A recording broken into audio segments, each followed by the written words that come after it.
स्वागत आहे तुमचे आपल्या YouTube चॅनल मध्ये। तुम्हा सर्वांना दीपावलीच्या खूप खूप शुभेच्छा।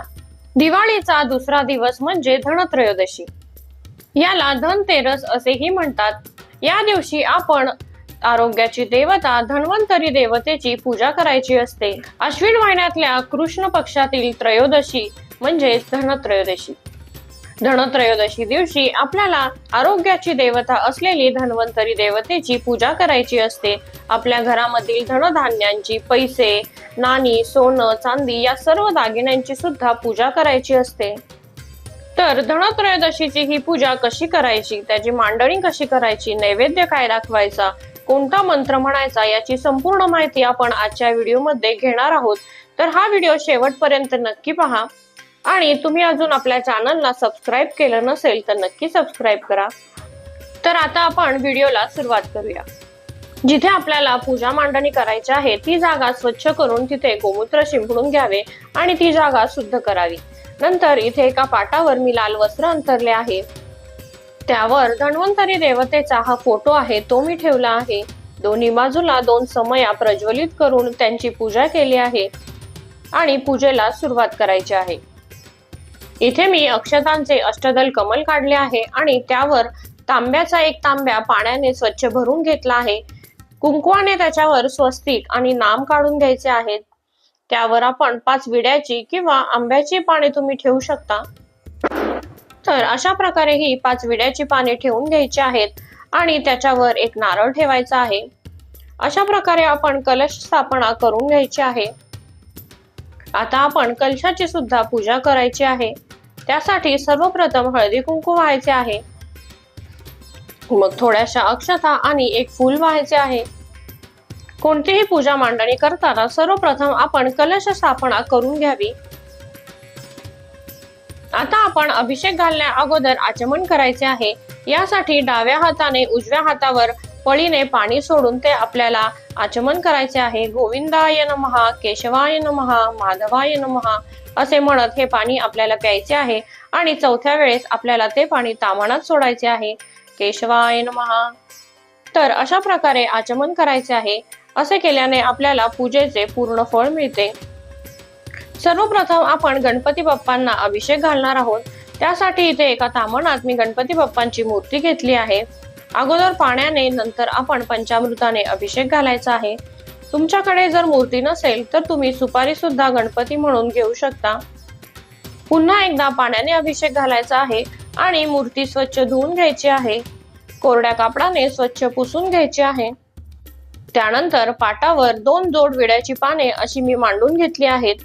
त्याच्यावर थोड्याशा अक्षता ठेवायच्या आहेत आणि त्यावर आपण अभिषेक घातलेली मूर्ती स्थापित करणार आहोत। तर सर्वप्रथम गणपती बाप्पांची मूर्ती ठेवायची आहे। आता याच पद्धतीने माता लक्ष्मीला सुद्धा आपण अभिषेक घालायचा आहे। अगोदर पाण्याने आणि मग पंचामृताने अभिषेक घालायचा आहे।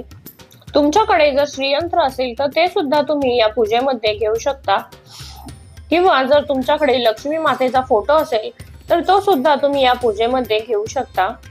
धनत्रयोदशी दिवशी गणपती बाप्पा, माता लक्ष्मी, धनाचा स्वामी कुबेर, आरोग्याची देवता धन्वंतरी यांची पूजा करण्याला खूप महत्त्व आहे। कुबेर देवतेचे प्रतीक म्हणून मी इथे एक सुपारी घेतली आहे।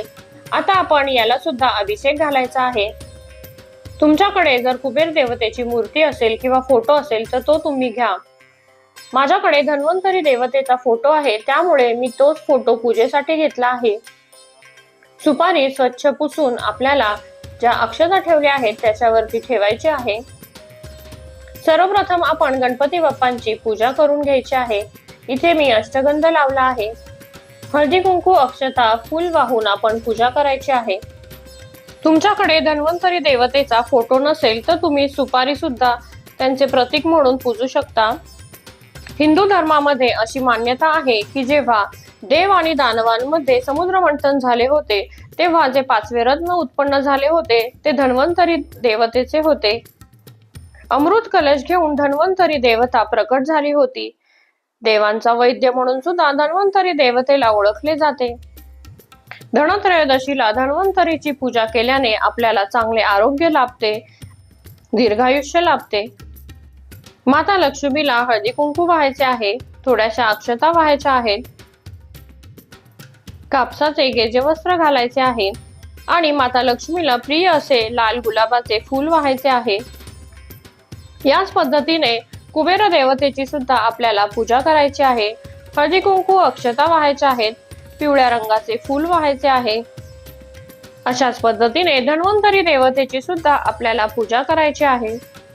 धनत्रयोदशी दिवशी आपल्या घरातील जे औषधी आपण मसाल्यांतील पदार्थ वापरतो त्यांची सुद्धा पूजा करायची असते। तर त्यासाठी कोणकोणती औषधी घ्यायची हे आपण पुढे व्हिडिओमध्ये पाहूयात। या दिवशी आपण आपल्याकडील जे धन आहे, सोनं चांदी आहे त्यांची सुद्धा पूजा करायची असते आणि आपल्या घरातील जे सप्तधान्य असतील त्यांची सुद्धा पूजा करायची असते। तर इथे मी 5 ठिकाणी थोड्या थोड्या अक्षता ठेवून घेतल्या आहेत। त्याच्यावरती आपण आता धान्यांनी भरलेले सुगड ठेवणार आहोत। यामध्ये आपल्या घरातील असणारे कोणतेही धान्य घेऊ शकता। गहू, तांदूळ, मटकी, मूग, हरभरे असे कोणत्याही प्रकारचे 5 किंवा 7 धान्य घ्यायचे आहेत आणि त्यांची पूजा करायची आहे। इथे मी हरभरा, लाया, बत्तासे, धने, तांदूळ आणि लाया अशा प्रकारचे 5 धान्य घेतले आहेत। त्यांची आपल्याला पूजा करायची आहे। सर्वप्रथम हळदी कुंकू वाहायचे आहे। असे म्हटले जाते की धनत्रयोदशी दिवशी आपण अशी धान्यांची पूजा केल्याने आपल्या घरामध्ये धनधान्याची कधीही कमतरता होत नाही, कायम आपले घर धनधान्यांनी भरलेले राहते। हळदी कुंकू अक्षता वाहून झाल्यानंतर एक एक फूल वाहायचे आहे। धनधान्य म्हणजेच धनाची, आपल्या घरामध्ये जे पैसे, नाणी, नोटा असतील त्यांची सुद्धा आज पूजा करायची असते। तर इथे मी काही नोटा आणि नाणी घेतली आहेत, त्याच्यावर आपण हळदी कुंकू अक्षता वाहायचे आहे आणि एक फूल सुद्धा वाहायचे आहे। इथे मी एका वाटीमध्ये धने घेतले आहेत आणि त्याची सुद्धा हळदी कुंकू अक्षता फूल वाहून पूजा करायची आहे। या दिवशी धनाला सुद्धा खूप महत्व आहे, त्यामुळे त्याची पूजा नक्की करायची आहे।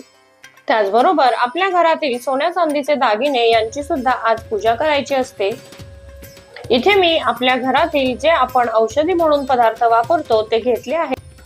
आपल्या घरामध्ये सहज उपयोगी असणारे लवंग, दालचिनी, काळी मिरी, आलं, तुळस, हळकुंड, कोरफड आणि कडुलिंबाचा पाला हे सर्व मी एका ताटलीमध्ये घेतले आहे आणि त्यांची सुद्धा हळदी कुंकू अक्षता वाहून पूजा करायची आहे। आता सर्व पूजा करून झाल्यानंतर आपण नैवेद्य दाखवायचा आहे। इथे मी नैवेद्यासाठी लाया बत्तासे घेतले आहेत। आता आपण लाया बत्तासांचा नैवेद्य दाखवणार आहोत। धनत्रयोदशी दिवशी तुम्ही जो गोडाचा फराळाचा पदार्थ केला असेल, म्हणजे बेसन लाडू, करंजी, हे सुद्धा तुम्ही नैवेद्यामध्ये दाखवू शकता। त्याच पद्धतीने इथे मी एक मिठाई सुद्धा घेतली आहे, त्याचा सुद्धा आपण नैवेद्य दाखवायचा आहे।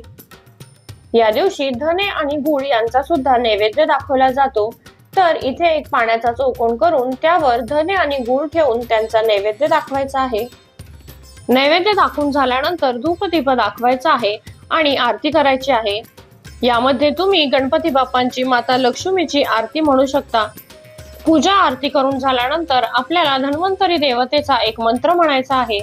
तो पुढील प्रमाणे आहे। अमृत कलश हस्ताय, सर्व भय विनाशाय, सर्व रोग निवारणाय, श्री धन्वंतरी स्वरूप, श्री श्री श्री औषध चक्र नारायणाय नमः। ओम धन्वंतराय नमः। धन्वंतरी देवतेची कृपा राहण्यासाठी हा मंत्र आपल्याला या दिवशी म्हणायचा आहे। हा मंत्र म्हटल्याने आपल्याला निरोगी आयुष्य लाभते। आता धनत्रयोदशी दिवशी 13 दिवे लावून त्यांनी ओवाळण्याला सुद्धा खूप महत्व आहे। हे 13 दिवे तुम्ही कणकीचे सुद्धा बनवू शकता किंवा मातीच्या पणत्यांनी लावले तरीही चालेल। असे हे 13 दिवे लावल्याने माता लक्ष्मी, धन्वंतरी देवता, कुबेर देवता आपल्यावर प्रसन्न होते आणि आपल्याला चांगले आशीर्वाद देते, निरोगी आयुष्य देते। ओवाळून झाल्यानंतर हे 13 दिवे तुम्ही देवाजवळ किंवा जिथे पूजा मांडली आहे तिथे ठेवू शकता किंवा जर जागा नसेल तर 2 तुळशी जवळ, काही रांगोळी जवळ, दारापुढे अशा पद्धतीने तुम्ही ठेवू शकता। धनत्रयोदशी दिवशी 13 या संख्येला खूप महत्व आहे, त्यामुळे 13 दिव्यांनी नक्की ओवाळावे। अशा प्रकारे आपली धनत्रयोदशीची पूजा संपन्न झालेली आहे। संपूर्ण व्हिडिओ पाहिल्याबद्दल तुमचे खूप खूप धन्यवाद।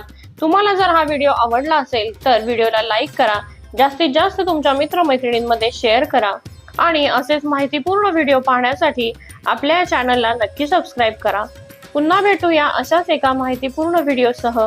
तोपर्यंत धन्यवाद।